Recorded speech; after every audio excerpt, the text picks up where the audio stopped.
Screen visible છે બધાને? Yes sir. Yes sir. જો લાસ્ટ લેક્ચરમાં આપણે અહીં સુધી આપણે વાત કરી હતી કે ભાઈ આર્મેચર વાઇન્ડિંગ જે છે એ આવી રીતે તમારું વાય કનેક્શન બનાવતું હશે. તો આ રીતે તમારું વાય કનેક્શન બને છે, બરોબર છે, જેમાં આ કોમન પોઈન્ટ ને પછી સ્ટાર પોઈન્ટ કરેલો છે અને 3 ફેઝ અલગથી કાઢેલી છે, આર વાય ને B. Yes or no? Yes yes sir. Sir. હા, આપણે અહીં સુધી વાત કરી હતી લાસ્ટ લેક્ચરમાં. જેને બી ભાઈ આ લેક્ચરની અંદર અત્યાર સુધી આ કંઈ ખ્યાલ ના હોય તો આગળનું લેક્ચર એવું હોય તો 5-10 મિનિટ પહેલા રિવાઇઝ કરી લેજો. અને આ બધા એટલે જ સિક્વન્સમાં રેકોર્ડ કરેલા છે જેથી કરીને તમને આ બધા પોઈન્ટ યાદ રહે. આજે આપણે ચાલુ કરીશું એ છે સિંગલ લેયર. સિંગલ લેયર અથવા તો એને કહેવાય છે કોન્સન્ટ્રિક ટાઈપ અથવા તો ચેઇન ટાઈપ વાઇન્ડિંગ. જો તમે અહીંયા જોઈ શકતા હશો તો અહીંયા આગળ જે છે ને 2 અલગ અલગ ટાઈપના ચેઇન વાઇન્ડિંગ લીધેલા છે. જો દેખાય છે બંનેના શેપ અલગ અલગ છે. એક થોડા મોટા છે અને એક થોડા જાડા છે. દેખાય છે આવું કંઈક? Yes sir. હા, આમાં ઓવરઓલ જે ફ્લક્સ પાથ જે આખો કવર કરવાનો છે એ તો એટલો જ છે. કેમ કે અહીંયા આગળ જો તમારે જોતા હશો તો ત્યાં આગળ તેની વિડ્થ ઓછી છે, તો અહીંયા આગળ એની લેન્થ ઓછી છે, વિડ્થ વધારે છે. તો એટલે યુનિફોર્મિટી તો મેન્ટેન થયેલી જ છે, પણ ખાલી એના શેપ અલગ છે જે તમને દેખાય છે. કેમ કે તમારે ડિફરન્શિએશન તો કરવું ને બેની વચમાં, બરોબર છે?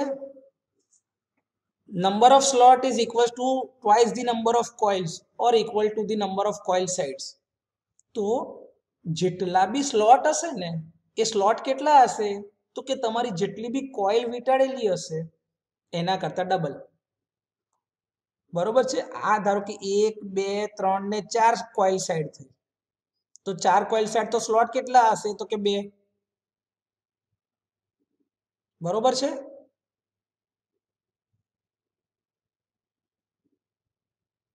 Yes sir. તો આવી રીતે કોન્સન્ટ્રિક વાઇન્ડિંગ તમારું 3 ફેઝના ઓલ્ટરનેટર માટે વીંટાળેલું છે. આ કયા ટાઈપનું વાઇન્ડિંગ છે તો કે સિંગલ લેયર. કોના માટે છે તો કે આર્મેચર માટે છે. બરોબર છે? જો લખેલું બી છે ઇટ હેઝ 1 કોઇલ પર પેર ઓફ પોલ્સ પર ફેઝ. એટલે કે આર વાય અને બી 3 ફેઝ તમારા અલગ અલગ છે, તો પર ફેઝ એની અંદર પેર ઓફ પોલ્સ મતલબ એન અને એસ બંનેનું કવર થઈ જાય. અને એન ની અંદર એક કોઇલ સાઈડ હોય તો બીજાની અંદર એસ ની અંદર એક કોઇલ સાઈડ હોય. તો આવી રીતે તમારી એક આખી કોઇલ જે હોય ને એ 2 પોલની વચમાં વીંટાળેલી હોય, કેમ કે એકમાં સ્ટાર્ટ થાય ને એકમાં એન્ડ થતી હોય. બરોબર છે? અને જો આ આર પછીથી બીજો આર આવતા સુધીની અંદરમાં તમારી જે ગેપ પડતી હોય એ તમારી કેટલા ડિગ્રી એકબીજાથી અલગ હશે? 360 ડિગ્રી. જો આખું જે છે ને એ 180 ડિગ્રી છે. આ દેખાય છે? જો અહીંયા લખેલું દેખાય છે 180 ડિગ્રી ઇલેક્ટ્રિકલ અહીંથી શરૂઆતથી. તો આ બીજું 180 ડિગ્રી પૂરું થાય ત્યારે આવે છે ફરીથી આર. જો ને આ એક ચકેડું છે, આ તમારી જોડે જે રેક્ટેંગલ મોટું એ આખું 180 ડિગ્રીનું હોય તો આ આર ફેઝ એક અહીંયા છે તો બીજો આર ફેઝ અહીંયા છે, તો એ બીજા રેક્ટેંગલમાં આવે છે. Yes sir. તો ફેઝ શિફ્ટ કેટલી થઈ ગઈ? 180 ડિગ્રી પ્લસ 180 ડિગ્રી તો 360. તો લખેલા છે 360 degree electrical apart. Yes sir. હા, બરોબર. હવે અહીં આગળ છે ને આપણે જરૂરી છે કે આપણે 2 અલગ અલગ પ્રકારના શેપ લઈએ. કેમ? જેથી કરીને ખોટા કનેક્શન ના અપાઈ જાય. જો લખ્યું છે two avoid fouling of and connection, બેની વચમાં ભૂલ ના થઈ જાય ને એટલા માટે જુદા જુદા પાડેલા છે. મેં આગળ બી તમને કીધું કે વાઇન્ડિંગની જે લેન્થ જે આખો ટર્ન હશે ને એ બેવ કેસમાં એક સરખી લંબાઈ પહોળાઈ અલગ અલગ હશે, પણ જે ડિસ્ટન્સ કવર કરતું હશે ટર્ન એ હંમેશા એક સરખું જ હશે બંને કેસમાં. જો અહીંયા આગળ તમે જોતા હશો ને તો એની લંબાઈ ઓછી છે તો પહોળાઈ વધારે છે, અહીંયા લંબાઈ વધારે છે પહોળાઈ ઓછી છે. બરોબર છે? બધા પોલર ફેઝ ગ્રુપ એકબીજાથી કેટલા ડિગ્રી અપાર્ટ છે? 360. 360 ડિગ્રી ઇલેક્ટ્રિકલ એકબીજાથી અપાર્ટ છે અને બધા એકબીજા સાથે જો ફોરવર્ડ કનેક્શન હોય તો ફોરવર્ડ, બેકવર્ડ હોય તો બેકવર્ડ કનેક્શન જ હોય, એટલે કે એક જ દિશામાં વાઇન્ડિંગ વીંટાળેલી હોય. બરોબર છે. આ પ્રકારના વાઇન્ડિંગમાં સૌથી મોટો ડિસએડવાન્ટેજ એ છે કે એમાં તમે શોર્ટ પિચ વાઇન્ડિંગ યુઝ કરી શકો નહીં. શોર્ટ પિચ વાઇન્ડિંગ તમારા ત્યાં યુઝ થાય નહીં. હવે આમાં તમે જુઓ, તમારી પાસે આજે પોલ પિચ જે આપેલી છે એ કેટલા ડિગ્રીની છે? 180 ડિગ્રી. અને બે વાઇન્ડિંગ વચ્ચેનો તફાવત કેટલા છે? 120 ડિગ્રી છે. જુઓ ને, આ 60 ડિગ્રી અહીંયાથી માઇનસ થઈ જાય તો આ કેટલા ડિગ્રી રહે? 180 માઇનસ 60 એટલે 120 ડિગ્રી રહે કે નહીં?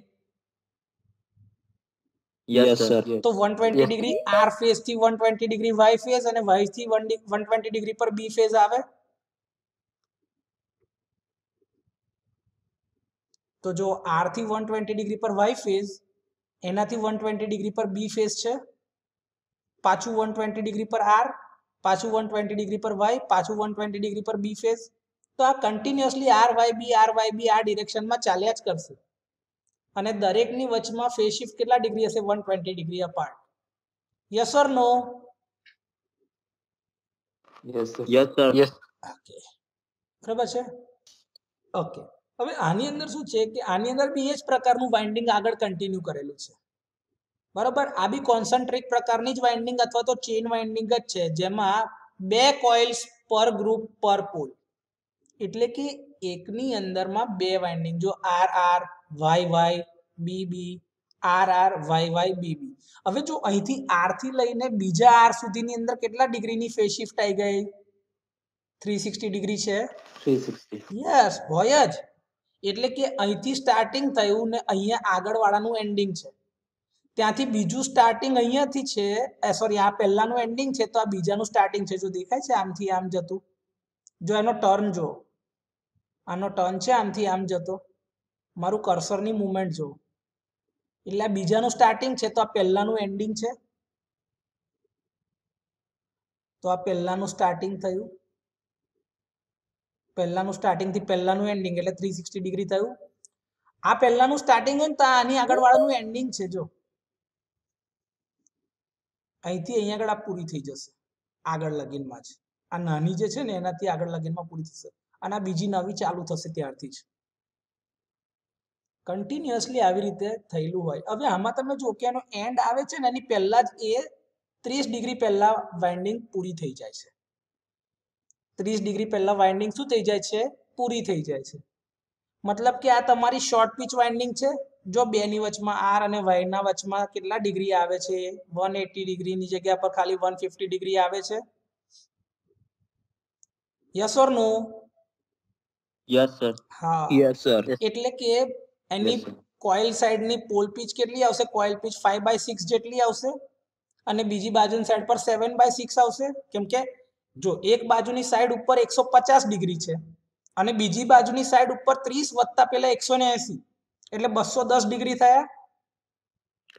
Yes, sir. હા, તો એક બાજુ Yes, sir. 150 degree divide by 360 degree કરો અને એક સોરી 150/180 ડિગ્રી, કેમ કે બેની વચમાં 180 ડિગ્રી હોય કે નહીં. જો આ શિફ્ટ 180 ડિગ્રી, તો 150/180 ડિગ્રી કરો અને બીજી બાજુની સાઈડ પર 210/180 ડિગ્રી કરો તો તમને એક બાજુ મળશે 5/6 અને બીજી બાજુ 7/6 મળશે. જો કેલ્ક્યુલેટર હોય નજીકમાં તો કરો.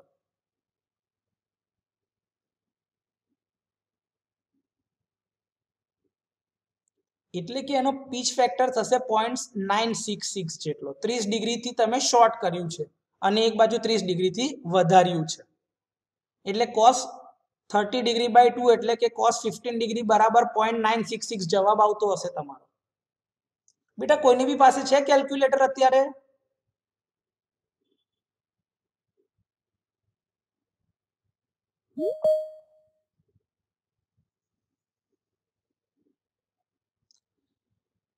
હલો,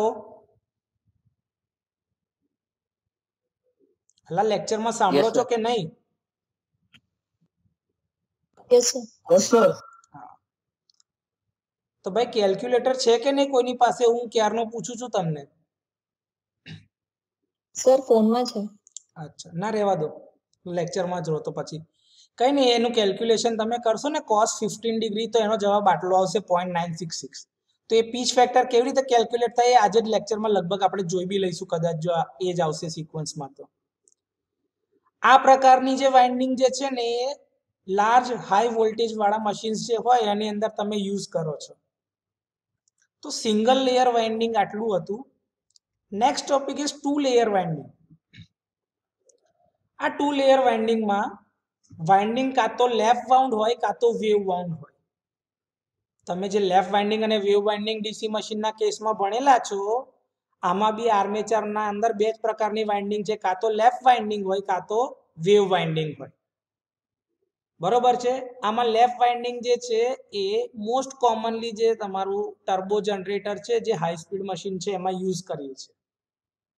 બરોબર. આ 2 લેયર વાઇન્ડિંગ જે છે એકદમ સિમ્પલ પ્રકારની હોય છે અને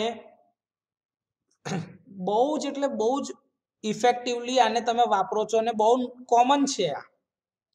અને ખાલી ને ખાલી સિન્ક્રોનસ મશીનના કેસમાં નહીં, તમે જે ઇન્ડક્શન મોટર બી ભણો છો ને, એટલે કે ઇન્ડક્શન મશીનના કેસમાં બી વાઇન્ડિંગ તો આ જ પ્રકારની હોય છે. આ પ્રકારની વાઇન્ડિંગની અંદર બે મુખ્ય મુદ્દા તમારે ધ્યાન પર લેવાના હોય છે કે આમાં શું હોય છે કે ભાઈ જે સ્ટેટર એટલે કે આર્મેચરની અંદર જે સ્લોટ્સ પાડેલા હોય છે એ હંમેશા તમારા જે પોલ્સ હોય ને, નંબર ઓફ પોલ અને નંબર ઓફ ફેઝ એના મલ્ટિપલમાં હોય. ધારો કે તમારા 3 ફેઝનો સપ્લાય આપણે આપીએ છીએ. Yes sir. અને ધારો કે તમે કન્સિડર કરો કે તમારી પાસે 4 પોલનું મશીન છે, તો 4 × 3 એટલે કેટલા થઈ ગયા? 12. 12 ના હોય તો 12 × 2 24. 12 × 3 36. 12 × 4 48. એટલે કે આના જે બી નંબર ઓફ સ્લોટ હશે ને એ હંમેશા નંબર ઓફ પોલ્સ અને નંબર ઓફ ફેઝિસ ના મલ્ટિપ્લિકેશનમાં હશે. એટલે જો 12, 24, 36, 48 પછી કેટલા હશે તો કે 60. આવી રીતે તમારા નંબર ઓફ સ્લોટ્સ તમારા સ્ટેટર પેરિફરીની અંદરની સાઈડ ઉપર પાડેલા હશે. બરોબર છે. હવે સ્ટેટરની અંદર જેટલા બી સ્લોટ્સ હશે ને એટલી જ તમારી કોઇલ્સ વીંટાળેલી હશે.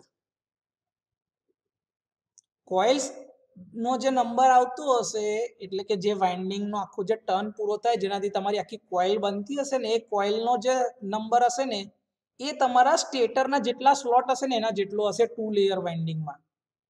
એટલે કે એવું કહેવાય કે દરેક સ્લોટની અંદર કેટલી કોઇલ સાઈડ હશે? 2. તમે કીધું ને ડુપ્લેક્સ, એટલે કે એક ડુપ્લેક્સમાં 2 ટેનામેન્ટ હોય કે નહીં ભાઈ? Yes sir. એટલે એક નીચેનો માળ ને એક એની ઉપરનો માળ. યસ ઓર નો? જ્યારે આ વાઇન્ડિંગ નું કનેક્શન કરવામાં આવે ને તો કેવું ખબર છે કે એક સ્લોટનું નીચેનું કનેક્શન બીજા સ્લોટના ઉપરવાળા જોડે હોય અને ત્યાંથી કનેક્શન પાછું નીચેવાળા જોડે હોય ત્રીજા સ્લોટમાં, ચોથામાં પાછું ઉપર કનેક્શન હોય, પાંચમામાં નીચે કનેક્શન હોય. આવું કેમ રાખે ખબર છે? કે જેથી કરીને તમારી કોઈ બી કોઇલ છૂટી ના પડી જાય, નીકળી ના જાય. એટલા માટે ઉપર નીચેનું ઝિગઝેગ કનેક્શન મારેલું હોય આ લોકોએ. બરોબર છે. તો આ 2 લેયર વાઇન્ડિંગમાં કોઈને કોઈ ડાઉટ છે?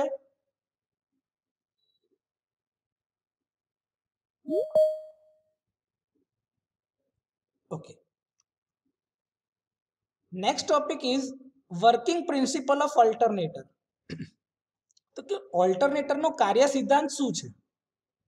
તો કે ઓલ્ટરનેટરનો કાર્ય સિદ્ધાંત એ તમારા નોર્મલ ઇલેક્ટ્રોમેગ્નેટિક ઇન્ડક્શનના પ્રિન્સિપલ પર જ કામ કરે છે. એટલે કે આ નિયમ મુજબ એવું કહી શકાય કે જ્યારે કોઈ કંડક્ટર મેગ્નેટિક ફિલ્ડમાં મૂકવામાં આવે તો અહીંયા આગળ મેગ્નેટિક ફિલ્ડ કયું છે? N થી S તરફ, એટલે કે પરમેનન્ટ મેગ્નેટ મૂકેલું છે N અને S. એની વચમાં તમે આ સિંગલ ટર્નનો એક કંડક્ટર મૂકેલો છે ABCD. જો દેખાય છે ABC અને D. આ એક કંડક્ટર તમે મૂકેલો છે. ઓકે. હવે શું કરીશું કે આનું વર્કિંગ જો તમારે સમજવું હોય તો આપણે શું કરીએ કે ભાઈ ધારો કે આ એક ટર્ન અંદર મૂકેલો છે અને આ પરમેનન્ટ મેગ્નેટના 2 પોલ છે, એક છે N પોલ અને બીજો છે S પોલ. તો તમને ખબર છે કે ભાઈ મેગ્નેટિક ફ્લક્સની લાઈનો N થી S તરફ ગતિ કરતી હોય. Yes sir. ઓકે. હવે તમારું આ જે પ્લેન જે છે ને એ આને એક્ઝેક્ટ આને એક્ઝેક્ટ સેમ ડાયરેક્શનમાં છે, પેરેલલ છે. ફ્લક્સની લાઈન અને આ તમારું જે સરફેસ જે રેક્ટેન્ગ્યુલર કોઇલ છે ને, આ બંને એકબીજાને પેરેલલ છે. તો આ ફ્લક્સની લાઈન કોઈ બી આની સાથે લિંક થશે ખરી?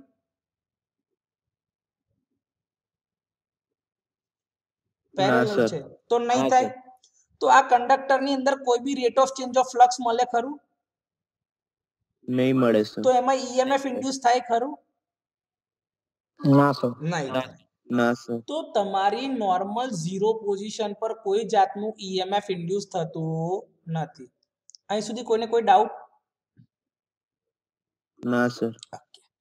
હવે શું કરીએ છીએ આપણે આગળ કે કેમ કે જો કોઇલ તમારી પેરેલલ હતી તો એની જોડે કોઈ ફ્લક્સ પાથ લિંક થયો નહીં, તો કોઈ ફ્લક્સની લાઈન કટ ના થઈ, તો એની અંદર કોઈ ઈએમએફ આવતું નથી.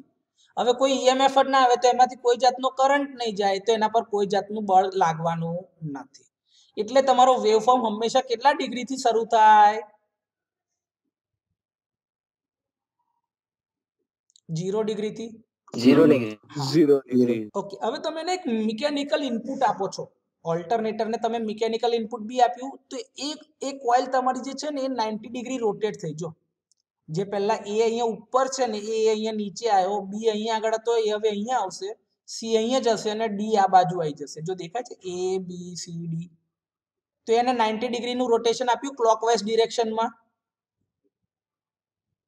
દેખાય છે આ ફિગરમાં? Yes sir. તો હવે તમારી જે આ પ્લેન અથવા રેક્ટેન્ગ્યુલર કોઇલ જે છે એ ફ્લક્સ લાઇનને એક્ઝેક્ટ પરપેન્ડિક્યુલર થઈ ગઈ. Yes sir. તો maximum number of flux lines are linked with this conductor. આ કંડક્ટર સાથે મેક્સિમમ ફ્લક્સ લાઇન લિંક થશે. યસ સર થશે. ફ્લક્સની લાઇન જો કટ થશે તો rate of change of flux મળશે. Yes sir. તો maximum amount of EMF induce આની અંદર થશે આ કોઇલમાં. Yes sir. ઓકે, એટલે તમારો વેવફોર્મ હવે કેટલા ડિગ્રી પર જતો રહેશે? 90 ડિગ્રી પર. 90 ડિગ્રી. યસ, 90 ડિગ્રી પર. હજી આગળ આવો સર, ફરીથી એનું એક 90 ડિગ્રીનું ક્લોકવાઇઝ ડાયરેક્શનનું રોટેશન આવશે. તો તમારી કોઇલ સાઈડ આવી થશે એ બી સી ને ડી, જે અગેન પેલાને પેરેલલ હશે ફ્લક્સ લાઇનને. Yes sir. પેરેલલ હશે તો કોઈ બી ફ્લક્સ લાઇન લિંક થશે ખરી એની સાથે? નહીં થાય. નહીં થાય. તો એની અંદર કોઈ બી ઈએમએફ નહીં મળે. એટલે કે વેવફોર્મ પાછો 0 ડિગ્રી પર આવી ગયો.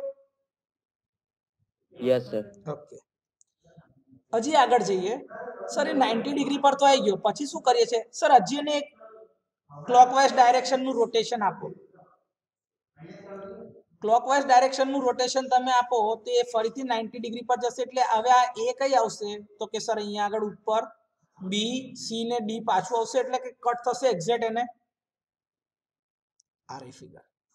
Yes sir. આ એ બી સી ને ડી બરોબર છે. જો એ બી સી ને ડી, તો મેક્સિમમ ફ્લક્સ લાઇન આની જોડે લિંક થશે. Yes sir. તો મેક્સિમમ ફ્લક્સ લાઇન જો આની જોડે લિંક થાય તો rate of change of flux maximum મળે. Yes sir. તો એની અંદર ઈએમએફ બી મેક્સિમમ ઇન્ડ્યુસ થાય. Yes sir. તો અગેન તમારી ફ્લક્સની જે લાઈન હતી એ તમારી 90 ડિગ્રી પર મેક્સિમમ મળે, પણ ડાયરેક્શન જો એ બી સી ને ડી તો આખી ઊંધી છે. કોઇલ સાઈડ તમારી આખી ઊંધી છે અત્યારે, તો ફ્લક્સ તમારું મેક્સિમમ મળશે પણ ડાઉનવર્ડ ડિરેક્શનમાં મળશે. Yes sir. ઓકે, હજી તમે એને 90 ડિગ્રીનું ક્લોકવાઇઝ ડાયરેક્શન લેશો તો એ તમારું અહીંયા નીચે આવશે, બી અહીંયા ઉપર જશે, સી અહીંયા અને ડી પાછું અહીંયા નીચે, એટલે એની બેક નોર્મલ પોઝિશનમાં આવી જશે. યસ. હવે એટલે પાછી કોઈ ફ્લક્સ લાઇન લિંક નહીં થાય. એટલે અગેન ઈએમએફ 0 ને વેવ શેપ તમારો પાછો 0 ડિગ્રી પર આવી જશે.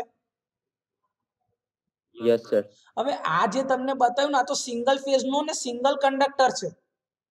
તો આવી રીતે 3 ફેઝ માટે 3 ફેઝના અલગ અલગ કંડક્ટર હશે. યસ. તો આ 3 ફેઝના જે કંડક્ટર હતા એ બધા એકબીજાથી 120 ડિગ્રી અલગ અલગ હતા. Yes sir. તો જ્યારે પેલું Yes. એક ફેઝમાં જો 0 ડિગ્રીથી ચાલુ થાય એટલે કે આર ફેઝમાં 0 ડિગ્રીથી વેવફોર્મ ચાલુ થયો તો સેમ વેવફોર્મ 120 ડિગ્રીથી રિપીટ થશે વાય ફેઝમાં Yes, sir. અને બીજા Yes, sir. 120 Yes, degree sir. રહીને બી ફેઝમાં બી એ વેવફોર્મ રિપીટ થશે. Yes, sir. Yes, sir. એટલે કે આઉટપુટમાં તમારી પાસે 3 ફેઝનું આઉટપુટ મળશે જે બધું એકબીજાથી 120 ડિગ્રી અપાર્ટ હશે. Yes, sir. તો આવી રીતે ઓલ્ટરનેટરમાં 120 ડિગ્રી અપાર્ટના કેસીસમાં 3 અલગ અલગ ફેઝના આઉટપુટના વેવફોર્મ તમને મળશે voltages. Yes or no? Yes, sir. હા. Yes, sir. પણ સર એનું મેગ્નિટ્યુડ કેવી રીતે આપણે નક્કી કરીશું? તો કે બેટા મેગ્નિટ્યુડ ને તમે ખબર છે અને મિકેનિકલ ઇનપુટ તો તમે આપો છો રોટેશનનું, પણ સર ફ્લક્સની વેલ્યુ ક્યાંથી મળે? તો કે પરમેનન્ટ મેગ્નેટની ફ્લક્સ લાઈન છે કે નહીં, અને એને ડીસી એક્સાઇટેશન બી તમે આપેલું sir. છે કે જે એની વેલ્યુ કન્ટિન્યુઅસલી બદલ્યા કરશે. તો રોટેશનના નહીં. આધારે નહીં. ns equals to 120 f by p, તો એના પરથી એની સપ્લાયની ફ્રીક્વન્સી બી જનરેટ થશે કે નહીં થાય? કેમ કે આ તો એક કોન્સ્ટન્ટ સ્પીડ પર રોટેટ થયા કરશે ઓલ્ટરનેટર. તો આ આઉટપુટ કન્ટિન્યુઅસલી તમને મળ્યા કરે કે નહીં મળ્યા કરે આર્મેચરમાંથી આઉટપુટ તરીકે?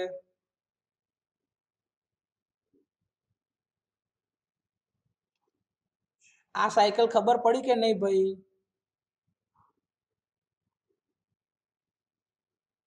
Yes, sir.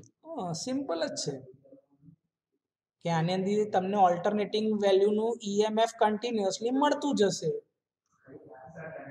જો છે ને આ લખેલું તો છે, જો રોટર તમારું રોટેટ થયા કરશે એટલે કે ફિલ્ડ વાઇન્ડિંગ જે છે જેને તમે ડીસી એક્સાઇટેશન આપેલું છે અને મિકેનિકલ ઇનપુટ આપેલું છે, તો ડબલ એક્સાઇટેડ મશીન થયું. આ કેવાય કેટલા એક્સાઇટેશન વાળું મશીન છે? Double excitation. એક એક્સાઇટેશન તમારું ડીસી સપ્લાય છે અને બીજું એક્સાઇટેશન તમારું મિકેનિકલ ઇનપુટ છે. Yes or no? Yes. Yes, sir. જેના આધારે તમને આઉટપુટમાં ઓલ્ટરનેટિંગ ઈએમએફ મળે છે. એન અને એસ પોલમાં અલગ અલગ ઓલ્ટરનેટિંગ ઈએમએફ. Yes, sir. એની ફ્રીક્વન્સી કોની ઉપર આધાર છે? તો કે ભાઈ એના નંબર ઓફ પોલ્સ કેટલા આવે છે એક સેકન્ડમાં એના આધારે. અને ડાયરેક્શન કોની મદદથી આપી શકાય? તો કે સાહેબ ઈએમએફ છે એટલે કે એફબીઈ, મતલબ કે ફ્લેમિંગ્સ રાઇટ હેન્ડ રૂલ. કયા નિયમથી એની ડિરેક્શન આપી શકાશે? ફ્લેમિંગના જમણા હાથના નિયમ મુજબ. કોઈને કોઈ ડાઉટ છે બેટા અહીં સુધી?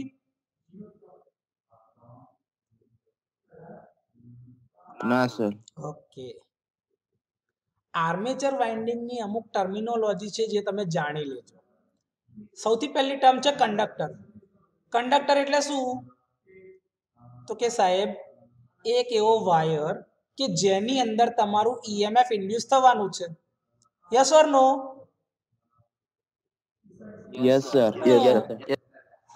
હવે એક એન્ડ થી કંડક્ટર તમે વીંટવાનું ચાલુ કરો તો ક્યાંક તો એને પૂરો કરશો ને ફરીથી પાછો એને મેઇન કંડક્ટરની જોડે લાવીને પૂરું કરીએ કે નહીં? તો આખું એક શું બને? ટર્ન બને. Yes, sir. તો જો લખીશું છે કે a conductor in one slot when connected to a conductor in another slot it forms a turn. Simple છે ડેફિનેશન.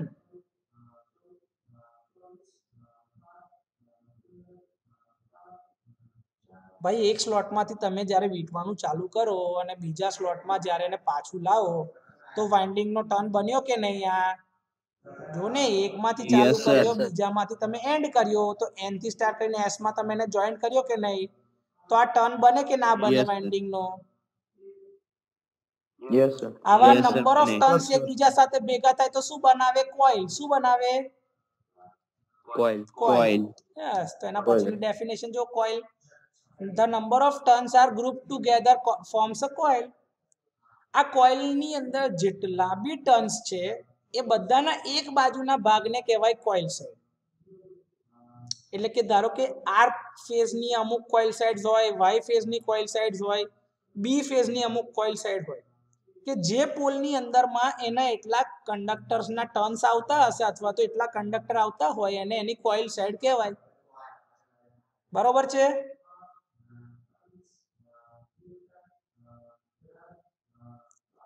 સમજ પડે છે? Yes. Next definition is pole pitch. Pole pitch એટલે શું કે number of slots per pole. શું કહેવાય? Number of slots per pole, એને કહેવાય છે એની પોલ પીચ.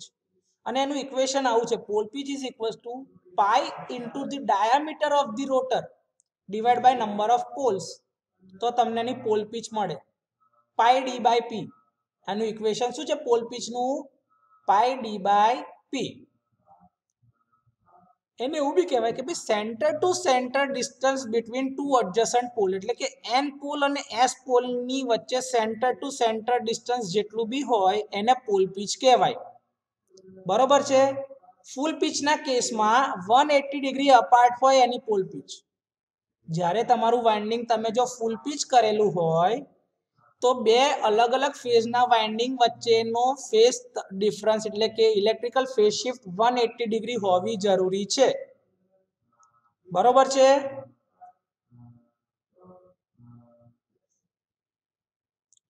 કોઈ ડાઉટ બેટા અહીં સુધી? ઓકે.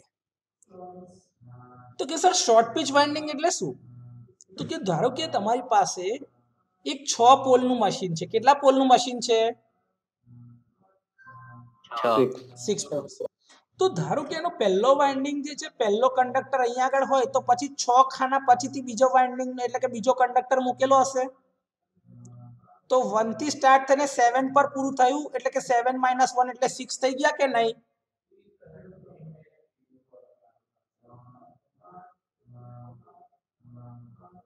Yes, sir.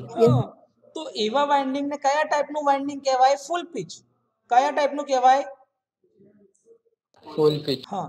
હવે ધારો કે મેં શું કર્યું સાહેબ, એક કોઇલ સાઈડ ને છે ને એક ખાંચા પહેલા પૂરી કરી દીધી, એટલે કે 7 માં જે કમ્પ્લીટ થતી હતી એની જગ્યાએ મેં 6 માં કમ્પ્લીટ કરી. તો એને વાઇન્ડિંગ ને કહેવાય છે શોર્ટ પીચ અથવા તો ફ્રેક્શન પીચ વાઇન્ડિંગ. શું કહેવાય? Short pitch one. Short pitch અથવા તો ફ્રેક્શનલ પીચ વાઇન્ડિંગ. કેમ કે એમાં કોઇલ સ્પાન જે છે ને એ ઓછી થઈ ગઈ. તો કે કેટલી ઓછી થઈ ગઈ? તો કે તમારી પોલ પીચ કેટલી હતી? તો કે 6 સ્લોટની હતી પોલ પીચ. 6 Yes, sir. હા 6 સ્લોટ્સની હતી. પણ એની જગ્યાએ તમે કેટલામાં પૂરી કરી? તો કે 6 - 1 એટલે કે 5 સ્લોટમાં પૂરી કરી વાઇન્ડિંગ ને. Yes, sir. તો તમે વાઇન્ડિંગ કેટલા ભાગમાં વીટી? તો કે ભાઈ 5/6 ભાગમાં વીચી, પણ 1/6 પાર્ટમાં ના વેચી. એટલે કે 1/6 જેટલી તમે શોર્ટ કરી કે નહીં? Yes, sir. તો 1/6 જેટલી જે શોર્ટ કરીને એને કહેવાય છે કે 180 ડિગ્રી ડિવાઈડ બાય 6 એટલે તમે 30 ડિગ્રીથી વાઇન્ડિંગ કેવી કરી નાખી? Short pitch. કેટલા ડિગ્રીથી શોર્ટ પીચ કરી? 30 ડિગ્રીથી. કેમ કે જો આ તમારું 30 સ્ટાર્ટિંગ છે, આ તમારું એન્ડિંગ છે. મતલબ કે આ છેડો તમારો એન પોલમાં છે, તો આ છેડો તમારો કયા પોલમાં હશે? Yes. એસ પોલમાં. તો એન અને એસ પોલ એકબીજાથી કેટલા ડિગ્રી અપાર્ટ હોય? 180 ડિગ્રી ઇલેક્ટ્રિકલ અપાર્ટ હોય કે નહીં? Yes, sir. Yes, sir. હા. તો તમારી વાઇન્ડિંગ જે છે ને એ 7/6 તમે એટલે 1 અને 7 નો તફાવત લો તો 7 - 1 એટલે 6 થાય. Yes, sir. પણ તમે 6 - 1 એટલે કે 5/6 માં જ વાઇન્ડિંગ ને પૂરી કરી નાખી, એટલે કે એક સ્લોટ થી ઓછી વાઇન્ડિંગ વીટી. તો વાઇન્ડિંગ તમારી કેટલા ડિગ્રી દૂર થઈ? તો કે આખું હતું 6 પ્રમાણે તો તમારો 180 ડિગ્રી 180 ડિગ્રી તમારી હતી. એને તમે એક સ્લોટ થી શોર્ટ પીચ કરી નાખી. તો ધારો કે તમારા 6 સ્લોટ પ્રમાણે તમારા 180 ડિગ્રી થાય. 7 - 1 એટલે 6 સ્લોટના 180 ડિગ્રી થયા કે નહીં? Yes, sir. તો તમે વાઇન્ડિંગ કેટલા સ્લોટ લગીને વેચી? ખાલી 5 સ્લોટમાં વેચી. તો કેટલા ડિગ્રી પર વેચી? તો કે 30 degree plus 30 degree plus 30 degree plus 30 degree plus 30 degree એટલે 5 વખતના 30 ડિગ્રી. તો કેટલા ડિગ્રી તમે વાઇન્ડિંગ વીટી? 5 × 30 ડિગ્રી 150 ડિગ્રી પર વાઇન્ડિંગ ને તમે વેચી. તો કેટલા ડિગ્રી ઓછી VT તમે 30 degree. 30 ડિગ્રી 30. તો છે તમે it fall short by 1/6 pole pitch or 180 degree by 6 એટલે 30 ડિગ્રી થી નાની થઈ ગઈ. Yes, sir. તો તમે જ્યારે એની ફૂલ પીચ વાઇન્ડિંગ કરતા ઓછા સ્લોટ ઉપર વાઇન્ડિંગ ને VT ને પૂરી કરો છો તો એવા વાઇન્ડિંગ ને કહેવાય છે શોર્ટ પીચ વાઇન્ડિંગ અથવા તો ફ્રેક્શનલ પીચ વાઇન્ડિંગ. આ પ્રકારની વાઇન્ડિંગ વીંટાળવાના ફાયદા છે. જેમ કે તેમાં જો તમે આટલો પોર્શન ઓછો વીંટ્યો એટલે તમારું આટલું કોપર બચે છે. આ જે ડિફરન્સ વાળું જે છે ને આટલું કોપર બચે છે, તમારું આટલું કોપર બચે છે, બરોબર છે. તો આમાં કોપરની બચત થાય છે એટલે આ પ્રકારનું વાઇન્ડિંગ વીંટવામાં આવે છે.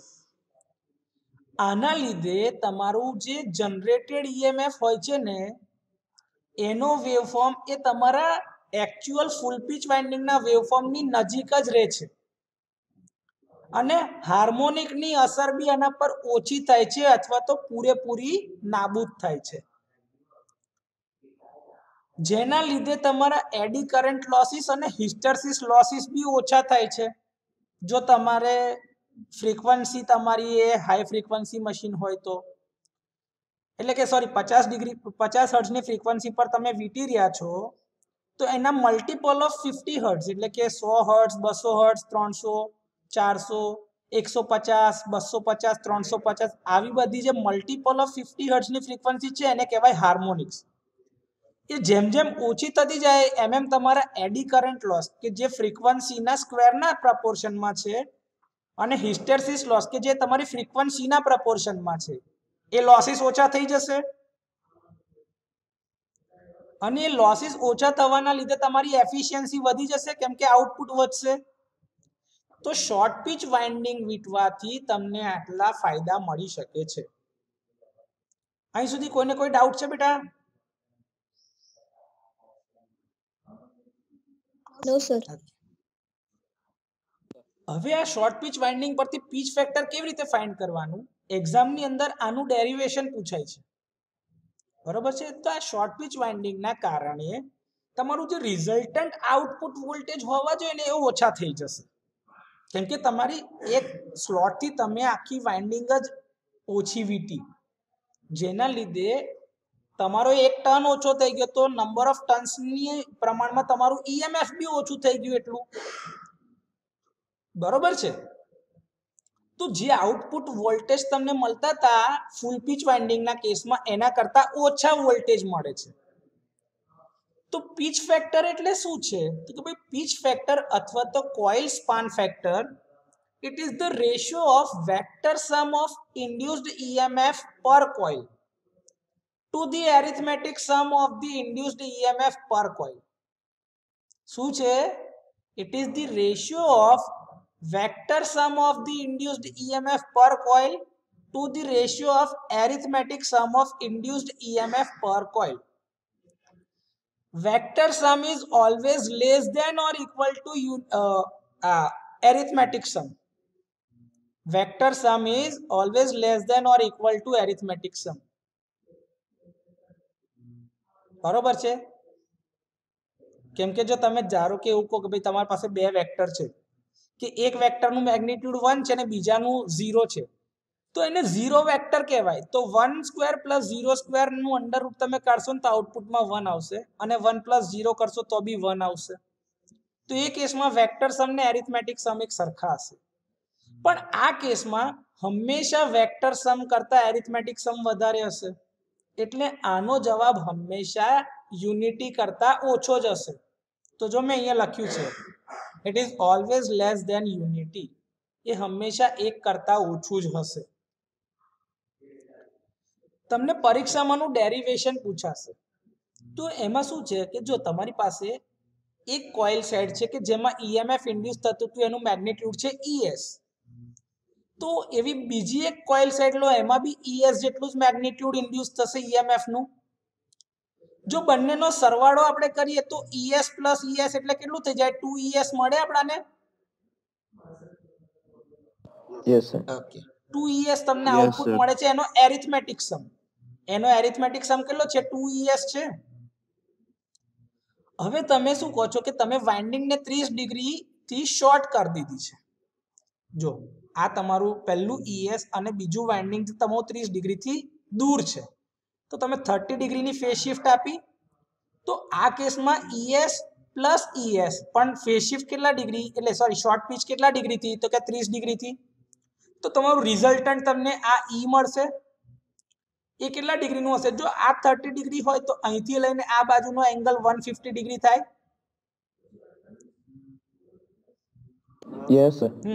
Yes, sir. તો આ બાજુ તમારી es છે, આ બાજુ બી તમારી es છે. તો આ બાજુ ને આ બાજુ સરખી. તમે મેથેમેટિક્સ ની અંદર ભણેલા હશો કે ભાઈ બાજુ ખૂણો ને બાજુ જો આ બધાનું એક માપ સરખું હોય તો આ ખૂણો 30 ડિગ્રી બાય 2 ને આ ખૂણો બી 30 ડિગ્રી બાય 2 નો બને.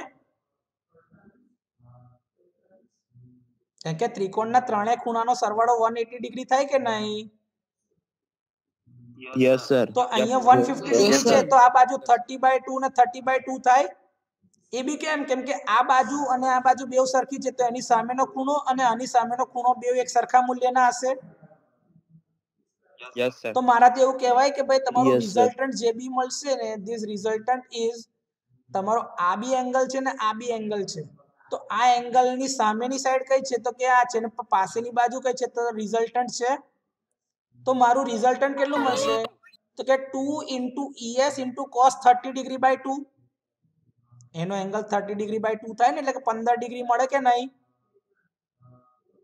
Yes, sir. તો resultant e is equals two શું છે? તો કે ભાઈ es પ્લસ es અને આટલો એંગલ તો 2es cos 15 ડિગ્રી મળ્યો. આ તમારો કયો સમ છે? વેક્ટર સમ. કયો સમ છે બેટા? Vector. અને આ 2es એક્ઝેક્ટ વેલ્યુ છે એ તમારો કયો સમ છે? તો કે arithmetic sum. Coil span factor is equals to Yes. vector sum of induced EMF per coil to the arithmetic sum of the induced EMF per coil. તો વેક્ટર સમ ની વેલ્યુ કેટલી છે? 2es cos 15 ડિગ્રી અને arithmetic સમ ની value કેટલી છે? 2 * es 2 ખચા ખચા ઉડી ગયા. es ઉડી ગયા. તો શું રહી ગયું ખાલી? Cos Cos 50. 15. cos 15 ડિગ્રી ની Cos વેલ્યુ 15. કેટલી છે? Cos 0.966. 50 degree. તો Sir. Yes, Yes, sir. Pitch factor તમારો કેટલો આવ્યો? 0.966. તો અગર હું ઇન જનરલ કહું છું કે ધીસ એંગલ ઓફ કોર્ડિંગ કે ભાઈ કેટલા ડિગ્રીથી તમે આ વાઇન્ડિંગને નાની કરો છો અથવા તો શોર્ટ કરો છો, એ એંગલ ધારો કે આલ્ફા હોય તો તમારું resultant is kc = cos alpha by 2 કહેવાય કે નહીં? જો આ 30 ડિગ્રી હતો તો આ 30 બાય 2 હતા. તો સમજો કે આ ધારો કે આલ્ફા ડિગ્રી હોય તો આ એંગલ આલ્ફા ડિગ્રી બાય 2 થઈ જાય કે નહીં?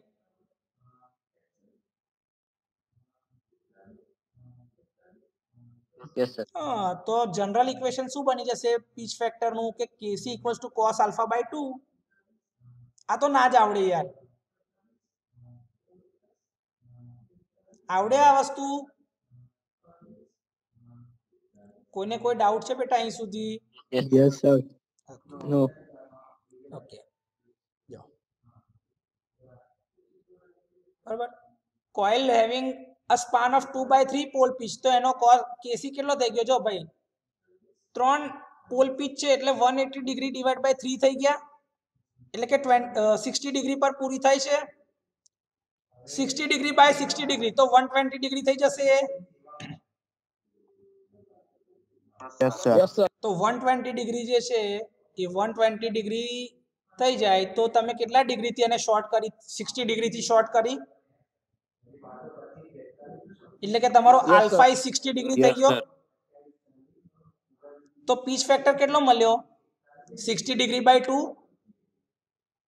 જુઓ ને, આલ્ફા તમારો 60 ડિગ્રી હોય તો આલ્ફા બાય 2 એટલે 60 બાય 2 એટલે 30 ડિગ્રી મળે કે ના મળે? Yes, sir. તો પીચ ફેક્ટર Yes, AC બરાબર cos 60 ડિગ્રી બાય 2 એટલે કે cos 30 ડિગ્રી, જેની વેલ્યુ કેટલી મળી? 0.866. જે પહેલાના કેસમાં મળતી હતી એના કરતા બી ઓછી છે. પહેલા કેટલી મળી હતી? 0.966. અને હવે 0.866 મળે છે કે નહીં? એટલે આપણને એ વસ્તુ ખબર પડી ગઈ કે ભાઈ પીચ ફેક્ટરની વેલ્યુ હંમેશા 1 કરતા કેવી હશે? ઓછી. ઓછી. Always less then Less unity. than. Yes. જો ધારો કે કોઈ કેસમાં તમને પીચ ફેક્ટર નહીં આપેલો, તો પીચ ફેક્ટર ના આપેલો હોય તો તમારે કેસી ની વેલ્યુ કેટલી કન્સિડર કરવાની? 1. 1. One. એટલે શું One. સમજવાનું? જો પીચ ફેક્ટર નહીં આપે તો વાઇન્ડિંગ કયા ટાઈપની છે? Full pitch. અને full Full pitch pitch. Winding માટે vector sum is equals to arithmetic sum. એટલે કેસી હંમેશા 1 રહેશે. બરોબર છે? The angle is known as cording Yes, angle sir. and a winding જે તમે વિટાડી છે એને કહેવાય છે corded winding. શું કહેવાય? Corded. Corded. Yes. Corded one. Okay. હવે જે નેક્સ્ટ ફેક્ટર જે છે ને એ છે ડિસ્ટ્રીબ્યુશન ફેક્ટર. તમે જાગી રહ્યા છો ભાઈ? Yes, sir. Yes, sir.